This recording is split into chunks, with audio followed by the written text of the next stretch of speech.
வணக்கம். மின்னல் 24 செய்திகளின் இன்றைய நாளிற்கான செய்தி தொகுப்பு. செய்தி ஆசிரியர் சபீனா சோமசுந்தரம். செய்திகளோடு இணைந்திருக்கும் நான் கிருஷ்ணமூர்த்தி ரதுஜன். முதலில் தலைப்புச் செய்திகள். பிரதான போக்குவரத்து சங்கங்கள் ரணிலுக்கு ஆதரவு. சஜித் பிரேமதாசவின் பிரச்சார கூட்டத்தில் இடம்பெற்ற குழப்பநிலை. வாக்காளர் அட்டைகள் விநியோகிக்கும் பணிகள் ஆரம்பம். தொடர்வது விரிவான செய்திகள். நாட்டில் நிலவிய பொருளாதார நெருக்கடி நிலை காரணமாக கடன் சுமையில் தவிக்கும் சாரதிகளின் கடனை மீள செலுத்துதலை மறுசீரமைப்பதற்காக அரசு வங்கிகள் மற்றும் தனியார் வங்கிகள் மூலம் சந்தர்ப்பம் பெற்றுக் கொடுப்பதாக ஜனாதிபதி தேர்தல் சுயேட்சை வேட்பாளர் ரணில் விக்ரமசிங்க தெரிவித்துள்ளார். 4 பிரதான போக்குவரத்து சங்கங்களின் பிரதிநிதிகளுடன் இன்று புதன்கிழமை கொழும்பு காலிமுகத்திடலில் பசுமை மைதானத்தில் நடைபெற்ற சந்திப்பில் ஜனாதிபதி தேர்தல் சுயேட்சை வேட்பாளர் ரணில் விக்ரமசிங்க இதனை தெரிவித்தார். எதிர்வரும் ஜனாதிபதி தேர்தலில் சுயேட்சை வேட்பாளராக போட்டியிடும் ஜனாதிபதி ரணில் விக்ரமசிங்கவிற்கு தங்கள் முழு ஆதரவையும் வழங்குவதாக அகில இலங்கை முச்சக்கர வண்டி சாரதிகள் தொழிற்சங்கம், தேசிய டாக்ஸி ஆப் முச்சக்கர வண்டி தொழில்துறை சங்கம், ஐக்கிய பயணிகள் போக்குவரத்து சேவை வல்லுநர்கள் சங்கம், மேல் மாகாண முச்சக்கர வண்டி சாரதிகள் மற்றும் உரிமையாளர்கள் சங்கம் ஆகிய 4 பிரதான போக்குவரத்து சங்கங்கள் அறிவித்துள்ளது. ஜனாதிபதி தேர்தலை முன்னிட்டு தேர்தல் கடமைகளில் ஈடுபடும் அதிகாரிகளுக்கான தபால் மூல வாக்களிப்பு இன்று புதன்கிழமை மட்டக்களப்பு மாவட்டத்தில் அமைதியான முறையில் முன்னெடுக்கப்பட்டது. மட்டக்களப்பு மாவட்ட செயலகம் மற்றும் மட்டக்களப்பு தலைமையக போலீஸ் நிலையம் ஆகியவற்றில் ஜனாதிபதி தேர்தலுக்கான தபால் மூல வாக்களிப்பு இன்று புதன்கிழமை காலை 8:30 மணி முதல் ஆரம்பமாகி தபால் மூல வாக்களிப்பு சுமூகமான நிலையில் இடம்பெற்றது. மட்டக்களப்பு மாவட்ட அரசாங்க அதிபரும் மாவட்ட தேர்தல் தெரிவத்தாட்சி அலுவலகருமான திருமதி ஜஸ்டினா முரளிதரன் தலைமையில் மட்டக்களப்பு மாவட்ட உதவி தேர்தல்கள் ஆணையாளர் சட்டத்தரணி MPM சுபியான் மேற்பார்வையின் கீழ் தபால் மூல வாக்களிப்பானது மட்டக்களப்பு மாவட்ட செயலகம் உள்ளிட்ட போலீஸ் நிலையங்களிலும் இடம்பெற்று வருவதுடன் மட்டக்களப்பு மாவட்ட செயலகத்தில் 290 உத்தியோகஸ்தர்களும் மட்டக்களப்பு தலைமையக போலீஸ் நிலையத்தில் 404 உத்தியோகஸ்தர்கள் தபால் மூல வாக்களிப்பிற்கு தகுதி பெற்றுள்ளனர். திராய்மடுவில் அமைந்துள்ள புதிய மாவட்ட செயலகத்திலும் மட்டக்களப்பு தலைமையக போலீஸ் நிலையத்திலும் விசேடமாக அமைக்கப்பட்டுள்ள வாக்களிப்பு நிலையங்களில் கட்சிகள் சார்பில் பிரதிநிதிகள் கண்காணிப்பு நடவடிக்கையில் ஈடுபட்டுள்ளனர். தபால் மூல வாக்களிப்பு செயற்பாட்டில் மாவட்ட செயலகம் மற்றும் போலீஸ் திணைக்கள உத்தியோகஸ்தர்கள் மிகவும் ஆர்வத்துடன் வாக்களிப்பில் ஈடுபட்டதனையும் அவதானிக்க முடிகின்றது. வவுனியாவில் நேற்று செவ்வாய்க்கிழமை இடம்பெற்ற ஜனாதிபதி வேட்பாளர் சஜித் பிரேமதாசவின் பிரச்சார கூட்டத்தில் இடம்பெற்ற குழப்பநிலை காரணமாக மக்கள் விசனம் வெளியிட்டுள்ளனர். வவுனியாவில் நேற்றைய தினம் செவ்வாய்க்கிழமை ஜனாதிபதி வேட்பாளர் சஜித் பிரேமதாசவின் பிரச்சார கூட்டம் இடம்பெற்றது.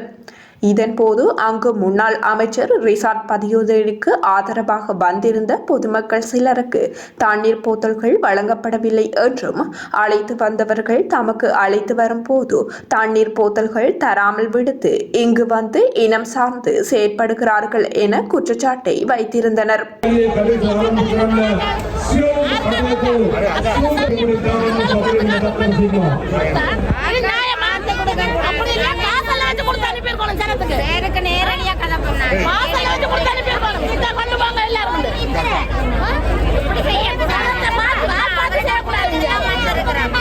வாக்காளர் அட்டைகள் விநியோகிக்கும் பணிகள் இன்று நாடு பூராகவும் ஆரம்பமாகின. எதிர்வரும் 21ஆம் தேதி ஜனாதிபதி தேர்தல் நடைபெறவுள்ளது. அந்த வகையில் வாக்காளர் அட்டைகள் தயாரிக்கும் பணிகள் யாவும் நிறைவடைந்துள்ளன. இந்த நிலையில் வாக்காளர் அட்டைகள் விநியோகிக்கும் பணிகள் இன்று நாடு பூராகவும் ஆரம்பமாகின. அந்த வகையில் கிளிநொச்சி மாவட்டத்திலும் தபால் ஊழியர்களால் வாக்காளர் அட்டைகளை வீடு வீடாக சென்று விநியோகிக்கப்பட்டு வருகின்றது. யாழ்ப்பாணம் மாதகளிலிருந்து கடற்றொழிலுக்கு சென்ற இளைஞர்கள் பயணித்த படகு இன்று புதன்கிழமை அதிகாலை நீரில் மூழ்கி விபத்துக்குள்ளானதில் ஒருவர் பாதுகாப்பாக கரை சேர்ந்துள்ளதுடன் மற்றவர் காணாமல் போயுள்ளார். இச்சம்பவம் குறித்து மேலும் தெரிய வருகையில் 2 இளைஞர்கள் கடல் தொழிலுக்கு சென்றுள்ள நிலையில் அவர்கள் பயணித்த படகு திடீரென விபத்துக்குள்ளானது. இந்நிலையில் படகில் பயணித்த ஒருவர் நீந்திக் கொண்டிருந்த வேளை அருகே வந்த படகின் உதவியுடன் காப்பாற்றப்பட்டுள்ளார். மற்றைய இளைஞர் காணாமல் போயுள்ளார். அவரை தேடும் நடவடிக்கைகளில் கடற்படையினரும் மீனவர்களும் இணைந்து ஈடுபட்டு வருகின்றனர். சில அத்தியாவசிய உணவுப் பொருட்களின் உச்ச கட்டுப்பாட்டு விலைகளை நுகர்வோர் விவகார அதிகார சபை வெளியிட்டுள்ளது. இதன்படி 1 கிலோகிராம் கோதுமை மாவின் விலை 162 முதல் 184 ரூபாவாகவும் 1 கிலோகிராம் வெள்ளி சீனி 235 முதல் 264 ரூபாய் வரையிலும் 1 கிலோகிராம் பருப்பு 270 முதல் 303 ரூபாய் வரையிலும் விலை நிர்ணயிக்கப்பட்டுள்ளது. மேலும் இறக்குமதி செய்யப்பட்ட உருளைக்கிழங்கு 1 கிலோகிராம் 180 முதல் 232 ரூபாய் வரையிலும் 400 கிராம் பால்மாவின் விலை 910 முதல் 1050 ரூபாய் வரையிலும் நிர்ணயிக்கப்பட்டுள்ளதாக நுகர்வோர் விவகார அதிகார சபை தெரிவித்துள்ளது. யாழ்ப்பாணம் வட்டுக்கோட்டை போலீஸ் பிரிவிற்குட்பட்ட வட்டுக்கோட்டை சந்தையில் இடம்பெற்ற மோட்டார் சைக்கிள் விபத்தில் முதியவர் ஒருவர் காயமடைந்துள்ளார். வீதியில் பயணித்துக் கொண்டிருந்த மோட்டார் சைக்கிள் ஒன்று குறித்த இடத்தில் வலது பக்கத்தில் உள்ள கிளை வீதிக்கு திரும்ப முற்பட்ட வேளை அதே திசையில் பின்னால் பயணித்த மோட்டார் சைக்கிள் மோதி விபத்து இடம்பெற்றுள்ளது. இதன்போது பின்னால் வந்த மோட்டார் சைக்கிளின் சாரதியும் அவருக்கு பின்னால் அமர்ந்து தலைக்கவசம் இன்றி பயணித்த முதியவரும் காயமடைந்தனர். முதியவர் சம்பவ இடத்திலேயே மயக்கமடைந்த நிலையில் வைத்தியசாலையில் சிகிச்சைகளுக்காக அனுமதிக்கப்பட்டுள்ளார். இந்த சம்பவம் குறித்து மேலதிக விசாரணைகளை வட்டுக்கோட்டை போலீசார் மேற்கொண்டு வருகின்றனர். தொடர்வது வெளிநாட்டு செய்திகள்.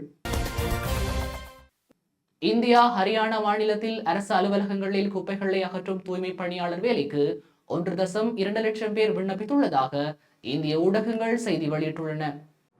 இதன்படி 6000க்கும் மேற்பட்ட முதுகலை பட்டதாரிகளும் 40,000 இளங்கலை பட்டதாரிகளும் இதற்கு விண்ணப்பித்துள்ளதாக தெரிவிக்கப்படுகின்றது. வேலைவாய்ப்பின்மை காரணமாக இந்த நிலை ஏற்பட்டுள்ளதாக தெரிவிக்கப்பட்டுள்ளது. இந்த நிலையில் அதிகரிக்கும் வேலையின்மையை ஆளும் கட்சி கண்டுகொள்ளாமல் இருப்பதாக காங்கிரஸ் உள்ளிட்ட எதிர்க்கட்சிகள் கண்டனம் வெளியிட்டுள்ளன. உக்ரைனின் மத்திய பகுதியில் உள்ள பொல்டாவா நகரில் ரஷ்யா மேற்கொண்ட வான்வழி தாக்குதலில் 51 பேர் கொல்லப்பட்டதுடன் 271 பேர் காயமடைந்துள்ளனர். இராணுவ நிர்வாகம் ஒன்றின் மீது இவ்வாறு தாக்குதல் நடாத்தப்பட்டுள்ளதுடன் இதன்போது அருகில் இருந்த வைத்தியசாலை ஒன்றும் சேதமடைந்துள்ளதாக தெரிவிக்கப்படுகின்றது. தாக்குதலுக்கான எச்சரிக்கை ஒலி எழுப்பப்பட்ட போதிலும் அங்கிருந்தவர்கள் பாதுகாப்பான இடங்களுக்கு செல்வதற்கு போதுமான நேரம் இருக்கவில்லை என யுக்ரைன் பாதுகாப்பு அமைச்சு அறிவித்துள்ளது. இந்த விடயம் தொடர்பில் கருத்துரைத்துள்ள யுக்ரைன் ஜனாதிபதி ரஷ்யாவுக்கு பதிலளிக்க நடவடிக்கை எடுக்கப்படும் என குறிப்பிட்டுள்ளார். அத்துடன் நீண்ட தூர ஏவுகணை தாக்குதல்களை நடாத்தி தங்களை பாதுகாத்துக் கொள்வதற்கு வான் பாதுகாப்பு கட்டமைப்புகளுக்கும் அவர் அழைப்பு விடுத்துள்ளார். தொடர்வது விளையாட்டுச் செய்திகள். பாரிஸில் இடம்பெற்று வரும் பாரா ஒலிம்பிக் போட்டிகளில் இதுவரை இடம்பெற்ற போட்டிகளின் அடிப்படையில் பதக்கப்பட்டியலில் சீனா தொடர்ந்து முதலிடத்தில் உள்ளது. சீனா இதுவரையில் 53 தங்கம், 40 வெள்ளி மற்றும் 22 வெண்கல பதக்கங்கள் அடங்கலாக 115 பதக்கங்களை பெற்று முதலிடத்தில் உள்ளது. இரண்டாம் இடத்தில் உள்ள பிரித்தானியா 30 தங்கம், 18 வெள்ளி மற்றும் 13 வெண்கல பதக்கங்கள் அடங்கலாக 61 பதக்கங்களை பெற்றுள்ளது. அமெரிக்கா 20 தங்கம், 22 வெள்ளி, 11 வெண்கல பதக்கங்கள் அடங்கலாக 53 பதக்கங்களை பெற்று மூன்றாம் இடத்தில் உள்ளது. இதுவரையில் ஒரு வெள்ளி பதக்கத்தை மாத்திரம் வென்றுள்ள இலங்கை இந்த பட்டியலில் 60வது இடத்தில் உள்ளது. இத்துடன் இன்றைய நாளிற்கான நமது செய்தி தொகுப்பு நிறைவடைகின்றது.